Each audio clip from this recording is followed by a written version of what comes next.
안녕하세요. 요즘 세상에 좋은 시아버지 되기란 참 힘든 일이라는 걸 몸소 경험한 60대 후반 남자입니다. 요즘엔 쿨한 시댁이 인기라죠. 자식들이 어떻게 살든 관여하지 않는 시부모 말입니다. 어느 정도 변화는 받아들여야겠지만 원래 가족 사회였던 시대를 오랜 시간 거쳐왔다 보니 너무나 변한 요즘 세상이 조금 씁쓸한 건 사실이에요. 그리고 전 여전히 가족은 가끔이라도 얼굴을 보고 소통을 해야 하는 가장 가까운 존재라고 생각합니다. 다 컸다고 부모와 자식이 영영 남남이 되는 것은 아니니까요. 그 과정에서 아무래도 가장 어려웠던 건 사위보다는 며느리였어요. 아무래도 요즘 대표적인 갈등이 시댁과 며느리의 갈등이다 보니 며느리라는 존재 자체가 조심스러웠거든요. 하지만 모든 일엔 정도가 있는 법, 시부모의 배려를 당연히 여기길 넘어 행동이 도가 지나쳐버린 며느리로 인해 저희 집안이 발칵 뒤집힌 적이 있었습니다.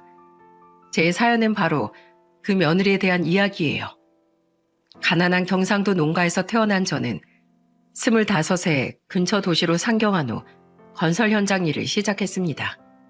그러던 와중 중매로 아내를 만나 2살 터울의 아들과 딸을 낳았죠. 작은 곰탕집을 하던 아내는 아이들을 사랑으로 키우던 순한 사람이었어요. 아이들은 그런 아내에 비해 엄하게 굴던 저를 조금 어려워하긴 했지만 그래도 우리 네 식구는 화목했습니다. 자식들은 부모 속 한 번 썩인 적 없이 열심히 공부하고 착하게 자라주었죠.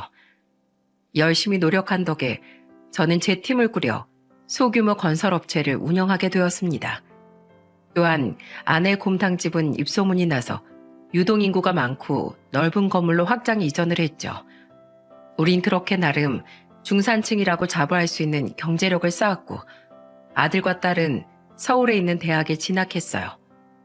이후 아들은 서울의 대형 학원에 수학 강사로 취직했고 직장 생활을 하던 딸은 캐나다에서 일을 하던 사위를 만나 결혼을 한 후 이민을 가면서 각자의 길을 걸었습니다.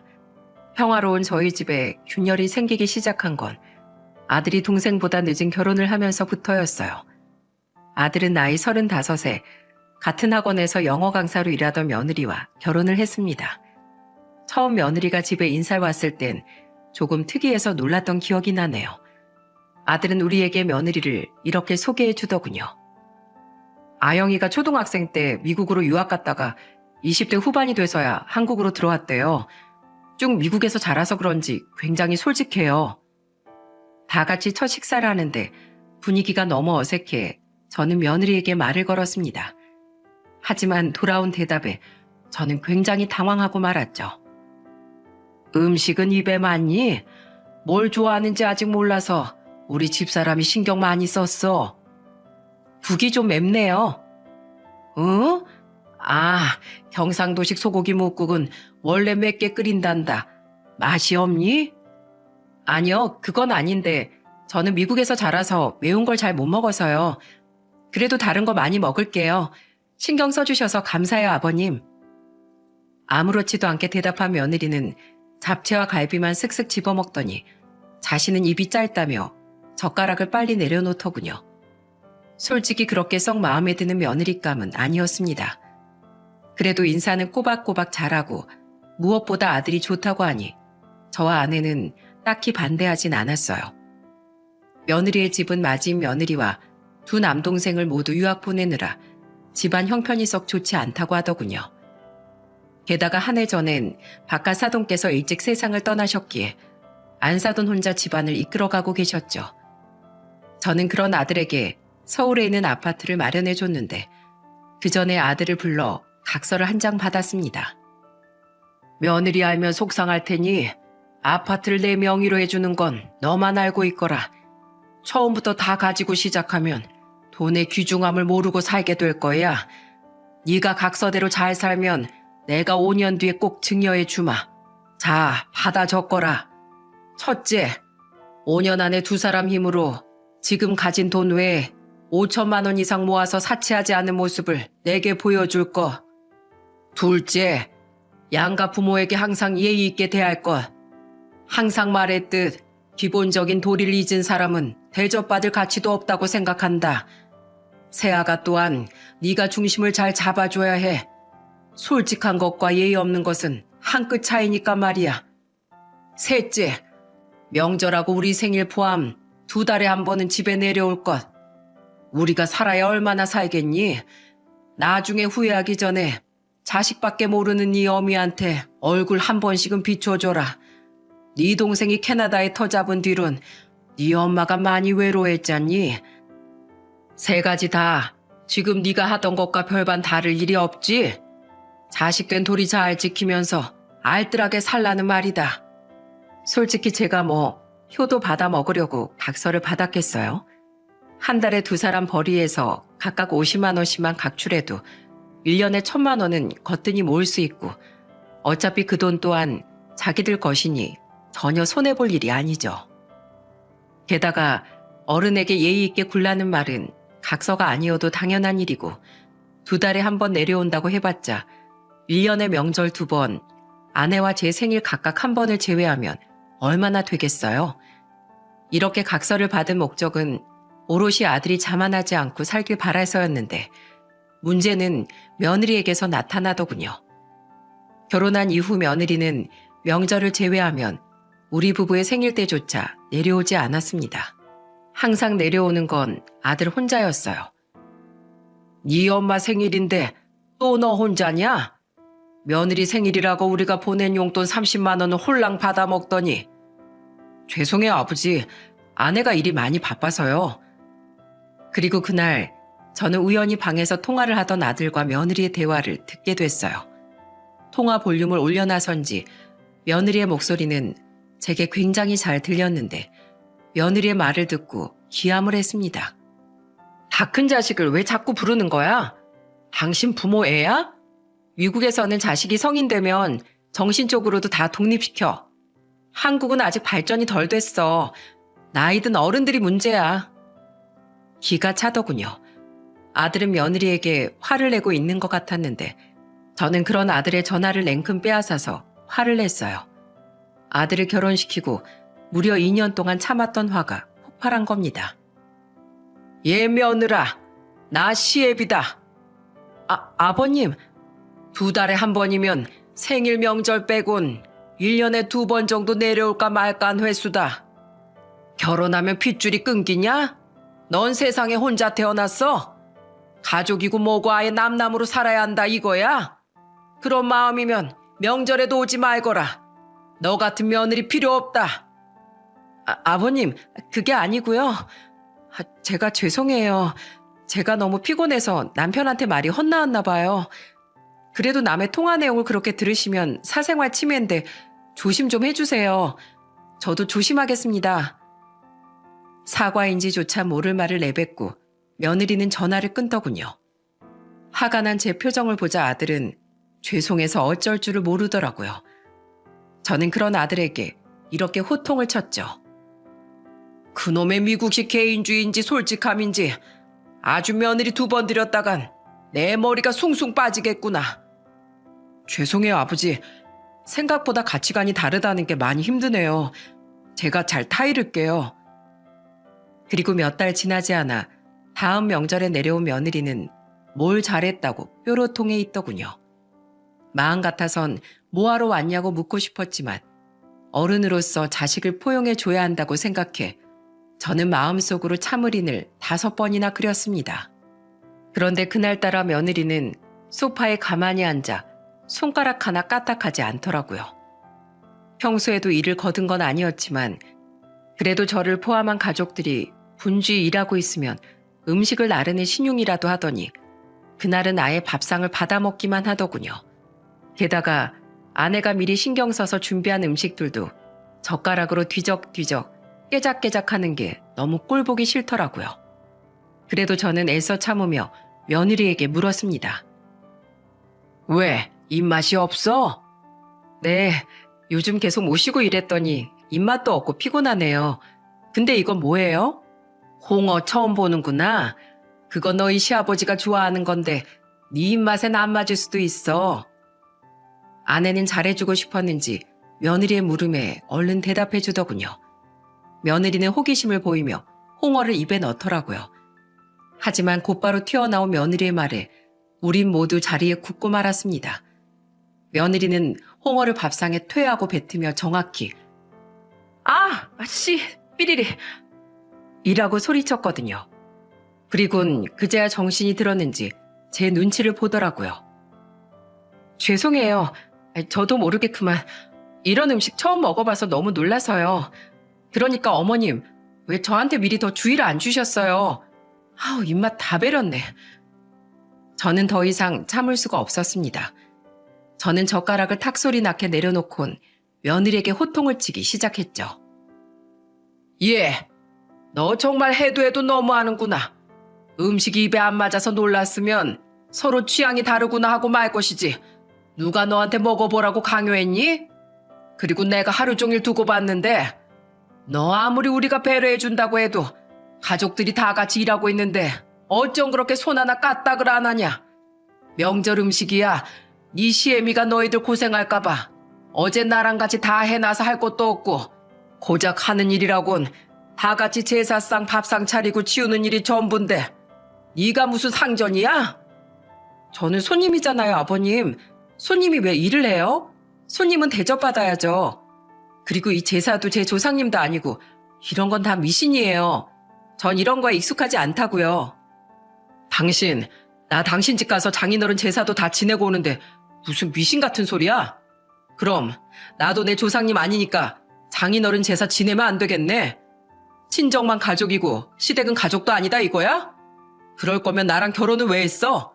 당장 우리 부모님께 사과드려. 보다 못한 저희 아들이 며느리에게 화를 내더군요. 아들의 말을 들으니 며느리의 행동이 더욱 기가 막히게 느껴졌죠. 그제야 며느리는 아무 말도 못하더니 마지못해 저와 아내에게 사과를 했어요. 죄송해요, 어머님, 아버님. 제가 미국에서 살다 와서 시댁 문화를 잘 몰라서요. 음식 문화도 그렇고 한국 생활 너무 어렵네요. 너 자꾸 미국 살다 와서 그렇다고 하는데 미국에선 예의라는 개념이 없니? 가족 간의 우애, 손님된 도리 같은 것도 없어? 난 아닐 거라고 생각한다. 내 말이 무슨 뜻인지 돌아가서 잘 생각해 보렴. 명절이고 뭐고 아침 다 먹었으면 그만 가거라. 며느리고 뭐고 두 번 다시 집에 오지 말라고 하고 싶었지만 저는 최대한 화를 꾹꾹 눌러 참고 이야기했습니다. 시댁살인 고사하고 며느리살이라는 말이 딱 지금에 걸맞는 것 같았죠. 자신도 속상할 텐데 그 뒤 아내는 오히려 저를 위로해 주더라고요. 요즘 젊은 사람들 생각은 참 못 따라가겠어요. 괜히 혼자 속 끓이지 말고 그냥 알아서 살게 냅둬요. 부부인데 태영이랑 둘이서만 잘 살면 된 거지요. 가족이니 안 보고 살 수도 없고 그렇다고 아내 말대로 그냥 내버려 두자니 보고 있으면 복장이 터질 것 같고 정말 답답했습니다. 게다가 며느리는 다음 명절엔 학원 아이들 시험 준비 때문에 바쁘다며 못 내려온다고 아예 통보를 하더군요. 그래, 알겠다. 일이 우선이지. 몸 상하지 않게 쉬엄쉬엄 일하거라. 봐도 안 봐도 속 터지는 상황이라 저는 그저 며느리에게 좋게 말하곤 전화를 끊었습니다. 거의 체념 수준이었던 거죠. 그리고 이 아슬아슬한 관계는 아들이 결혼한 지 3년이 된 해에 뻥 하고 터져버리고 말았어요. 건강검진을 받던 저는 대장 내시경을 하며 용종 2개가 발견됐습니다. 위치도 안 좋고 크기도 커서 저희 병원보단 큰 병원으로 가셔서 떼어내시고 조직검사도 받으시는 게 좋겠어요.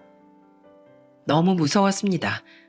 나이가 드니 주위 사람들이 하나둘 아프고 암에 걸리는 일을 흔치 않게 보아왔는데 그게 제 일이 될 수도 있다고 생각하니 말이죠. 저는 서울에 있는 대학병원에 예약을 잡고 서울로 향하게 됐어요. 같이 못 가서 미안해요, 여보. 우리 가게 직원이 최근에 2이나 그만둬서 내가 자리를 비울 수가 없네요. 아휴, 큰일은 아니겠죠? 하지만 저보다 더 무서워하던 아내 때문에 저는 두려운 티를 내지도 못했죠. 그렇게 떨리는 마음으로 저는 서울에 있는 아들의 집으로 향했습니다. 가장 빠르게 할 수 있는 예약이 이른 오전 시간밖에 없었고 이후엔 다음 주나 되어야 예약이 가능하다고 해서 아들 집에서 이틀 신세를 지기로 했거든요. 아버님 오셨어요? 그래, 잘 지냈지? 그러고 보니 너희 처음 이사 온 뒤로 이 집도 처음 와보는구나. 아버지, 가방 주세요. 제가 방에다가 가져다 놓을게요. 식사는 하셨어요? 점심 간단히 먹었다. 저녁은 금식하고 물만 먹으라고 하니 내 식사는 신경 쓰지 않아도 된다. 오랜만에 본 며느리는 딱 봐도 굉장히 어색하게 제게 웃어 보이더군요. 그리고는 제가 그 집에 있는 내내 제게 딱히 말 걸 생각도 없이 방 안에만 틀어박혀 있더라고요. 아내가 몸이 조금 안 좋은가 보더라고요. 죄송해요, 아버지. 몸이 아파? 내가 너무 좋지 않은 때 왔구나. 네 아내 잘 챙겨줘. 난 신경 쓰지 말고. 며느리 행동이 거슬렸지만 아프다는 말에 오히려 며느리에게 미안해지더라고요. 마음이라도 편해야 하는데 제가 손님으로 와 있으니 말이에요. 저는 그런 며느리에게 신경 쓰이지 않게 최대한 조심조심 다녔고 다음 날을 위해 일찍이 잠을 청했습니다. 하지만 1시간이 지나도 먹은 게 없어서 그런지 통 잠이 오지 않더군요. 물배라도 채울까 싶어 저는 결국 방문을 열고 나왔어요. 밤 11시인데 아직 안 자나 보네. 저는 살짝 열린 방문 틈새로 새어나오는 아들 부부의 방 불빛을 보며 중얼거렸습니다. 얼른 물만 마시고 들어가려고 주방으로 향하려는데 며느리와 아들의 목소리가 제 발목을 붙잡더군요. 아버지가 다른 것도 아니고 병원 때문에 오신 건데 당신 꼭 이래야만 했어? 나 너무 죄송해서 아버지께 당신 아프다고까지 둘러댔어. 아들의 말을 듣고 말았습니다. 며느리는 몸이 아프지 않았고 그저 제가 온 게 싫었던 거예요. 그리고 이어진 며느리의 말은 그동안 며느리를 위해 참았던 제 모든 인내심을 폭발하게 만들었죠. 그럼 불편한데 어떡하라고. 애초에 볼 일이 있으면 호텔을 잡던가 하시지. 왜 아들 집에 와? 당신 부모는 사생활 존중도 못 해줘? 우리 아버지가 남이야? 그것도 일주일도 아니고 고작 이틀인데 그걸 못 참고 불편한 티를 팍팍 내야 돼? 아, 몰라. 진짜 옷도 편하게 못 입고 있고 이게 뭐야? 퇴근해서 피곤해 죽겠는데 그나마 밥 차려달라고 안 하셔서 다행이네. 아우, 귀찮아 정말. 당신 아버님 다음부터 호텔 잡아드리던가 아무튼 여기 못 오시게. 너무 불편하니까. 가뜩이나 나만 보면 맨날 뭐라고 하셔서 짜증나는데. 뭐? 짜증나? 당신 지금 말 다 했어? 내가 내 입 가지고 뭔 말도 못해? 나 이런 거 딱 질색이니까 나한테 제발 며느리 돌이 강요 좀 하지 마. 3년 동안 그렇게 싫은 티를 팍팍 냈는데 당신 아버지 눈치도 없으시대? 그냥 우리끼리 잘 살게 좀 냅두시라고 해. 당신이 언제 며느리 도리를 했는데? 그리고 내가 언제 며느리 도리를 강요했어? 명절에 우리 집 가자는 거? 당신 친정엔 옆 동네라고 한 달에 한 번씩 꼬박꼬박 가잖아. 무조건 나까지 데리고. 우리 부모님이 당신한테 설거지를 시켜 음식을 시켜? 같이 수저 놓고 음식 나르고 빈 그릇 가져다 놓는 게 그렇게 힘들어? 난 장모님 혼자 사시는 집 가서 항상 집 고장난 거 손봐드리고 설거지에 뒷정리도 다 하고 오는데 당신이 우리 부모님께 살갑게 전화 한 번을 먼저 하기로 했어? 생신이라고 찾아가서 케이크 한 번 사드리기로 했어? 그리고 당신 행동이 도가 지나치니까 아버지가 한마디 하신 거 가지고 우리 부모님을 유난인 것처럼 만들지 마. 원래 시자 들어가면 같은 말도 더 조심해야 하는 거 몰라? 요즘 세상이 어떤 세상인데 시부모가 며느리한테 이래라 저래라 하냐고. 아 진짜 내 집에 남 좀 못 오게 하라는 게 이렇게 싸울 일이야? 불편해. 나 불편하다고. 헛웃음이 나왔습니다. 우리 부부는 나름대로 며느리를 열심히 존중하고 배려해주고 있다고 생각했는데 며느리는 그런 우리를 불편한 시댁, 남 그 이상 이하로도 안 보고 있더군요. 저는 열린 방문에 2번 노크를 하고 들어갔습니다. 아버지, 안 주무셨어요? 소리를 지르고 싸우던 아들과 며느리는 저를 보자 굉장히 당황하더군요. 저는 며느리를 쳐다보고 또박또박 말하기 시작했죠. 내가 이 집에 와 있으니 불편하니? 아버님은 엿듣는 게 취미세요? 다 들으셨다니 저 그냥 솔직히 말할게요. 네, 저 아버님 불편해요. 제발 자식 결혼시켰으면 간섭하지 말고 좀 내버려 두세요. 여보, 넌 가만히 있거라. 그래, 알겠다. 네가 날 그렇게 불편해하니 나도 네가 불편하구나. 그래도 가족이 되는 과정이라고 생각하고 최대한 널 이해하고 참아주려고 했는데 그런 배려가 너에겐 하나도 소용이 없었던 모양이다. 그래, 우리 앞으로 서로 선은 정확히 지키자. 이제야 좀 말이 통하시네요. 앞으로 자식이 독립된 가정을 꾸려나가는데 제발 방해 좀 하지 말아주세요. 며느리는 표독스러운 표정을 지으며 제게 말하더군요. 저는 그런 며느리에게 정말 무기로 꺼내고 싶지 않았던 마지막 폭탄 발언을 내뱉었죠. 그래, 네가 바라는 것처럼 정신적으로도 경제적으로도 독립시켜주마.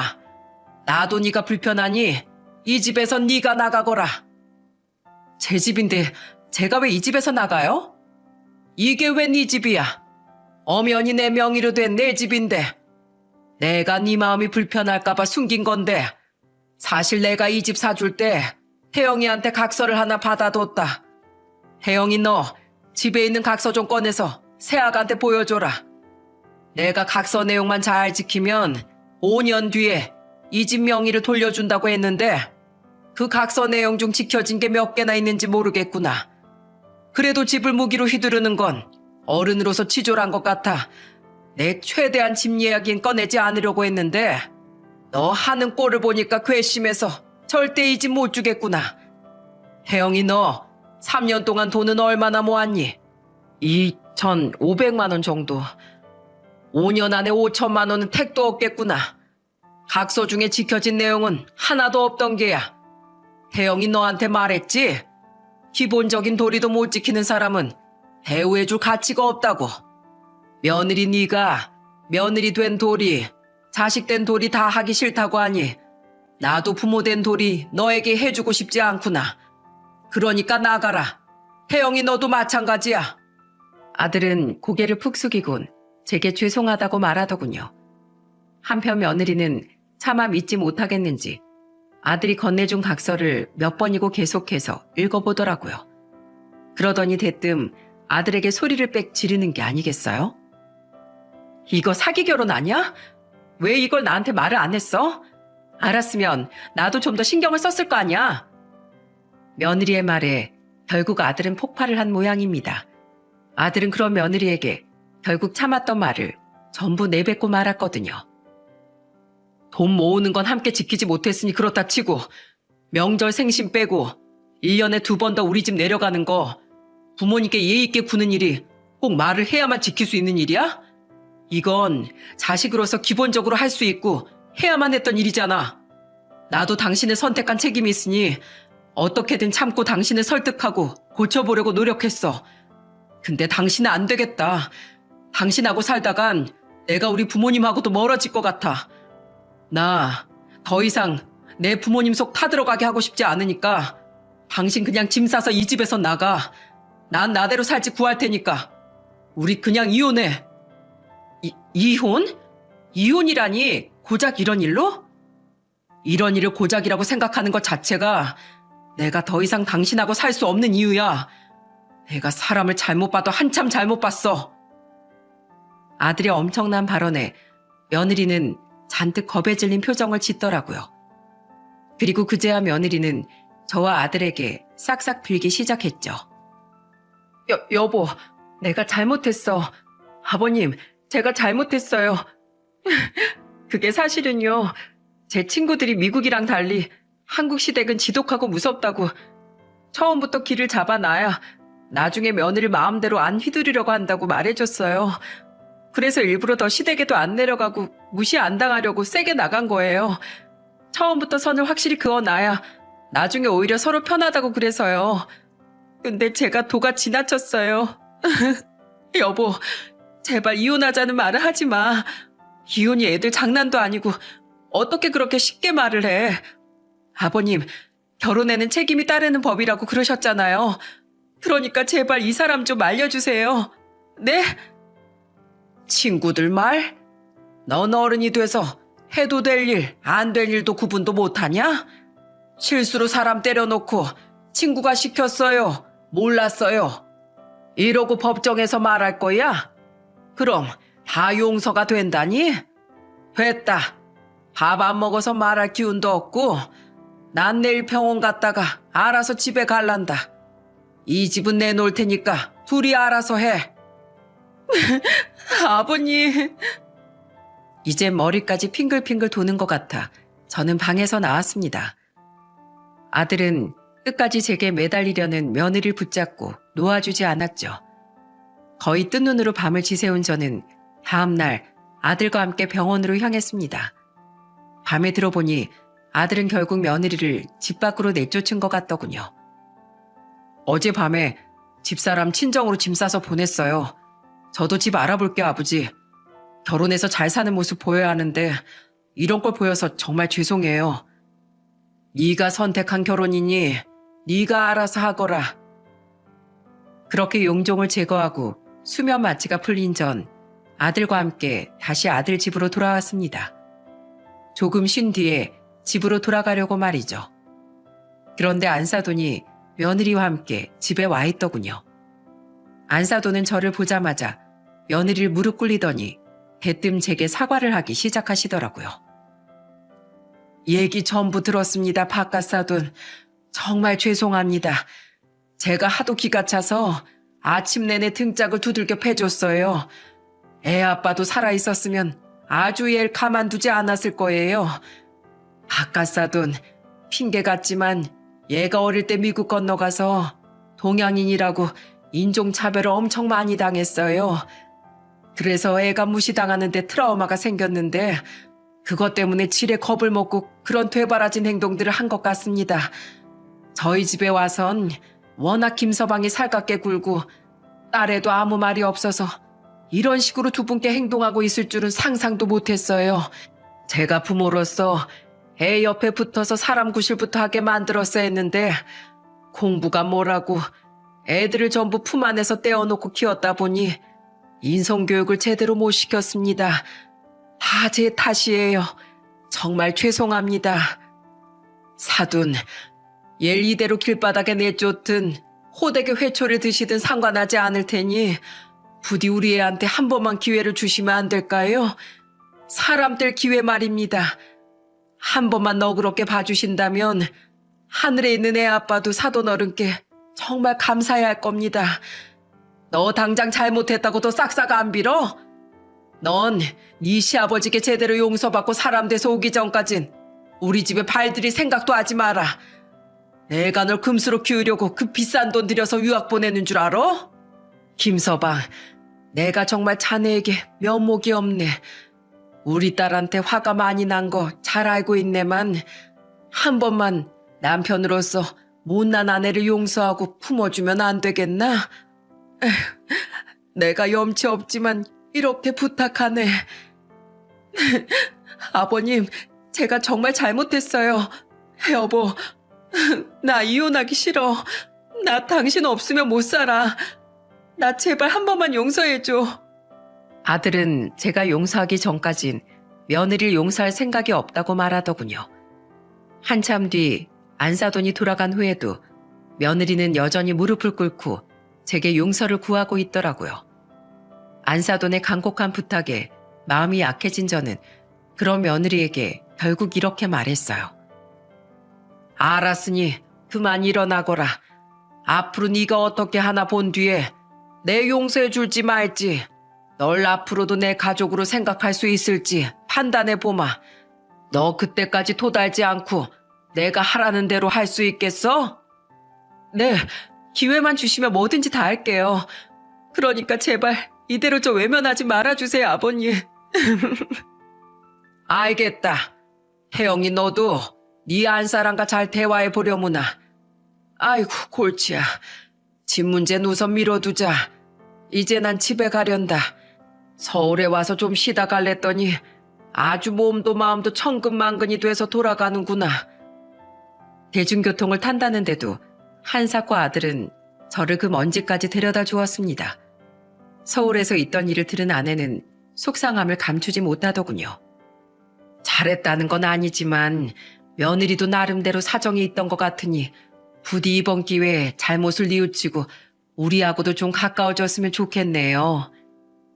그 주 주말부터 저와 아내는 새벽같이 아들의 집으로 올라가기 시작했습니다. 앞으로 우리 주말 이틀 꽉꽉 채워서 여기 있다 갈 거다. 며느리 너 우리 집 오면 손님이랍시고 손가락 하나 깠다가 안 했지? 이번엔 우리가 너희 집에 놀러 온 거니 어디 손님 대접 한번 받아보자. 그런데 며느리는 부엌에서 우물쭈물 대더라고요. 보다 못한 아들이 앞치마를 매려하자 그제야 며느리는 우리에게 솔직히 실토를 하더군요. 사실 제가 미국에서 항상 혼자 간단히 해먹다 보니 시리얼이나 토스트, 간단한 파스타밖에 만들 줄 몰라요. 그럼 여태 뭘 먹고 살았어? 가끔 남편이 해주긴 했는데 나오는 설거지하기도 귀찮아서 그냥 제가 배달시켜 먹자고 했어요. 무려 3년 동안이나? 혜영이 넌 그걸 또 내버려 뒀어? 싫다고 하는데 제가 억지로 음식 해주는 것도 집사람을 존중하지 않는 일인 것 같아서요.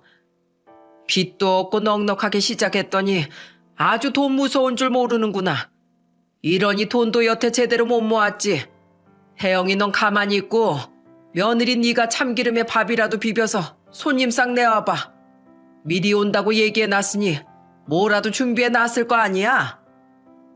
마음 약한 아내는 며느리가 안쓰러워서 도와주고 싶어 했지만 저는 일부러 아내에게 내버려 두라고 말했습니다. 자기 입으로 기회를 달라고 했으니 이참에 버르장머리를 단단히 고쳐놓으려고요. 그렇게 며느리가 무려 2시간에 걸쳐서 우리 앞에 내놓은 건 햄이 들어간 허여 멀건 김치볶음밥과 배추김치 한 접시였어요.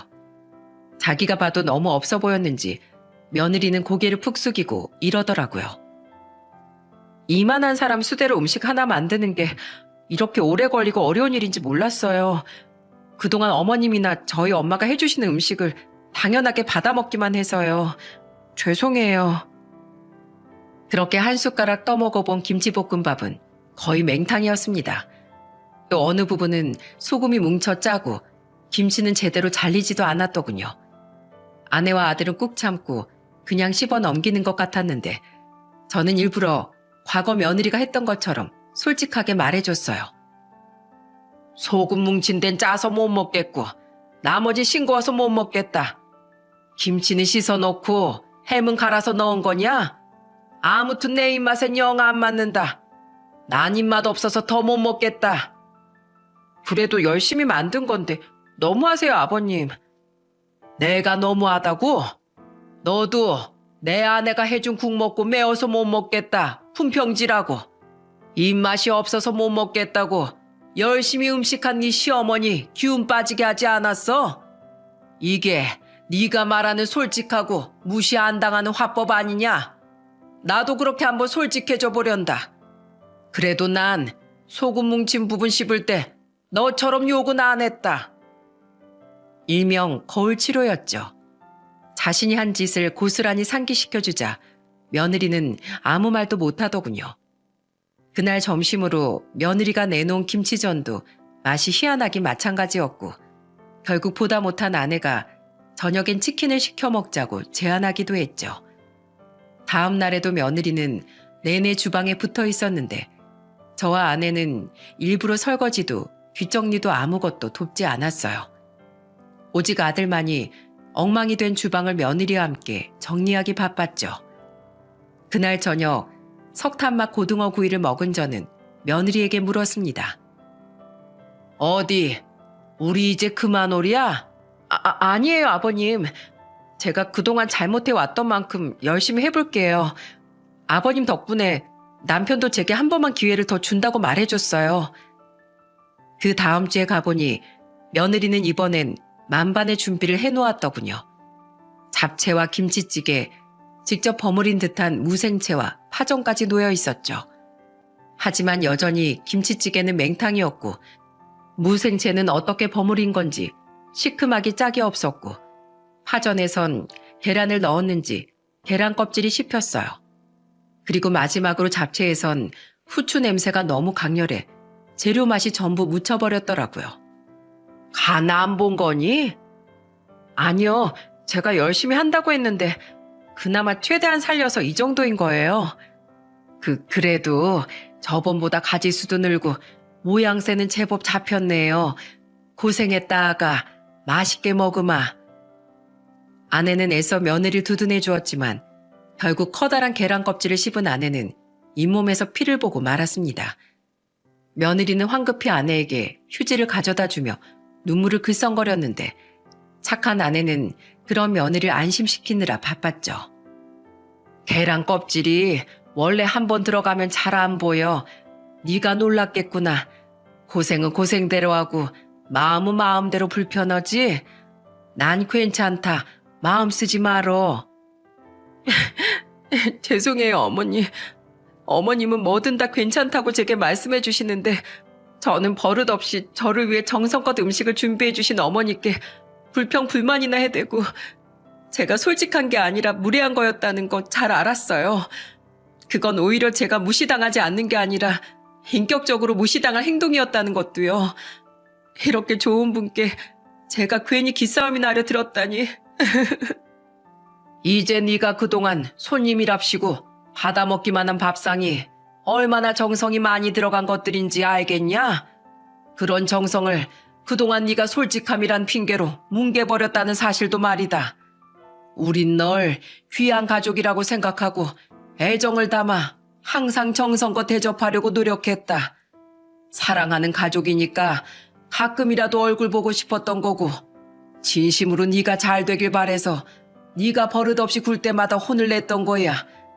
널 시댁이란 이름으로 찍어 누르려고 했던 게 아니라 진심으로 너와 가족이 되고 싶었던 거란다.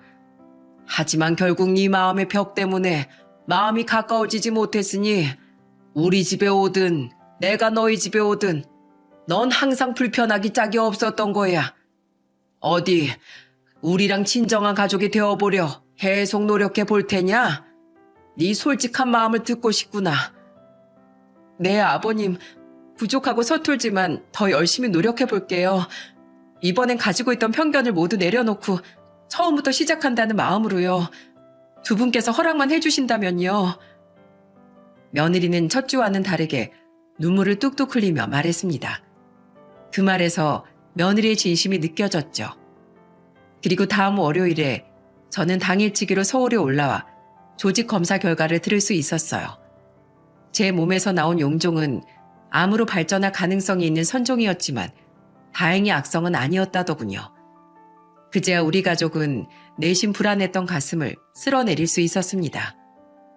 이후 저와 아내는 그 뒤로도 내리 한 달 반을 주말마다 아들의 집으로 올라갔어요.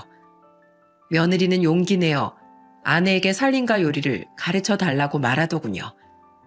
처음으로 들은 며느리의 부탁에 아내는 무척이나 기뻐했어요. 아내는 그동안 며느리와 계속해서 친해지고 싶어 했거든요. 아내는 토요일 아침마다 며느리와 함께 장을 보러 나갔고 음식하는 법과 알뜰히 살림하는 법을 알려주었습니다. 그동안 저는 아들과 함께 청소기도 돌리고 쓰레기도 버리고 설거지도 했어요. 집안일은 다 같이 해야 빨리빨리 끝나는 법이야. 음식 대접 받았으니 뒷정리는 내가 하마. 아니에요, 아버님. 그냥 제가 할게요. 쉬고 계세요. 어른이라고 대접만 받고 있을 생각 없다. 어울려 놀기만 할 줄 알면 그게 진짜 남이지. 가족은 함께하는 자리에 처음부터 끝까지 다 함께하는 거야. 그 시간 자체가 즐거운 게 바로 가족인 거다. 어느덧 마지막 주가 되니 며느리는 음식을 그럴싸하게 해내더라고요. 저 요즘 요리에 재미 들렸어요. 안 해봐서 그렇지 막상 손에 익으니까 그렇게 재밌을 수가 없더라고요. 요새 일하는 날도 우리 배달 안 시켜 먹어요, 아버님. 집에 재료가 많아지니까 간단히 할 수 있는 음식도 그만큼 늘어나서요. 덕분에 전 요즘 산처럼 쌓인 설거지 담당이에요, 아버지. 그래도 이 사람 제가 하는 음식은 다 맛있다고 해줘서 얼마나 고마운지 몰라요. 어머님, 아버님, 한번 마음을 열고 보니 가족이랑 어울리는 게 이렇게 즐거운 일인지 몰랐어요. 저희 집은 아버지도 항상 바쁘셨고 동생들과 저는 항상 유학을 나가 있다 보니 이렇게 가족끼리 뭉치는 일이 별로 없었거든요. 어쩌다 엄마가 해주시는 밥상만 한 번씩 받아먹고 방에 들어가기 바빴죠. 그런 제게 시댁이란 존재는 너무 막연하고 두렵기만 했어요. 특히 가족끼리 사이가 좋다는 남편 말에 더더욱 편견을 가지고 친구들 말만 듣고 지레 겁먹고 날부터 세워서 정말 죄송했어요. 제가 정말 바보 같았다는 거 이젠 그 어느 때보다도 잘 알고 있어요. 그래, 그동안 네 심경의 변화가 생기긴 한 것 같구나. 솔직히 이렇게 짧은 시간에 네가 다 변했다고 생각진 않는다. 그래도 적어도 그 망할 미국식 개인주의인지 뭐니 그 소리는 안 하니까 좀 나았구나. 앞으로 친정어머니께도 찾아가서 자주 음식 해드리고 해라. 안사돈께서 아주 좋아하실 거다. 이렇게 음식 해먹으면서 살림도 알뜰하게 하고 이 집은 그냥 내버려 둘 테니까 빚 없다고 돈 흥청망청 쓰지 말거라. 다 너를 위해서 하는 말이야. 사람 일 앞으로 어떻게 될지 모르니 항상 알뜰하게 돈을 모아둬야 해. 알았지? 그리고 우리 집에 와서 손님이니 뭐니 하는 소리 할 거면 앞으로는 절대 발걸음도 하지 말고. 아버님, 그럼 저 이제 용서해 주시는 거예요? 너도 나름대로 속사정이 있었다고 하니 여태껏 한 실수는 용서해 주마. 그래도 또 앞으로 이런 일이 생기면 당장 이 집도 팔아버리고 2번 다시 너 안 볼 거다. 알았냐? 감사해요, 아버님. 저 이제 이름뿐만 아니라 진짜 이 집 식구로 살게요. 그렇게 무려 2달에 걸친 며느리 버릇 고치기는 막을 내렸습니다. 아들 또한 며느리가 흐느끼는 모습을 보자 눈물을 글썽이며 제게 고맙다고 말하더군요. 마음 약한 아내는 아예 며느리를 부둥켜 안고 내가 더 고맙다 아가 하며 울고 있었죠. 그리고 울음을 그친 며느리가 제게 대뜸 던진 말 한마디에 저는 기겁을 하며 2손을 내저었어요. 근데 어머님 아버님 다음 주엔 안 오실 거예요? 저 요새 무슨 음식 해드릴지 고민하는 재미로 주말만 기다리는데 앞으로 매주 오세요. 네? 아유 싫다. 우리도 일하랴 여기 오랴 힘들었어. 나랑 너희 시애미 입에 혓바늘이 왕따시만하게 났다. 다 같이 해먹는 게 즐거운 것도 하루 이틀이지. 우리도 너 가르친답시고 주말마다 음식하고 정리하는 거 아주 고역이었어. 다음 가족 모임엔 무조건 외식할 거다. 그렇게 1년이 흐른 지금 다행히 아들과 며느리는 여전히 잘 살고 있어요.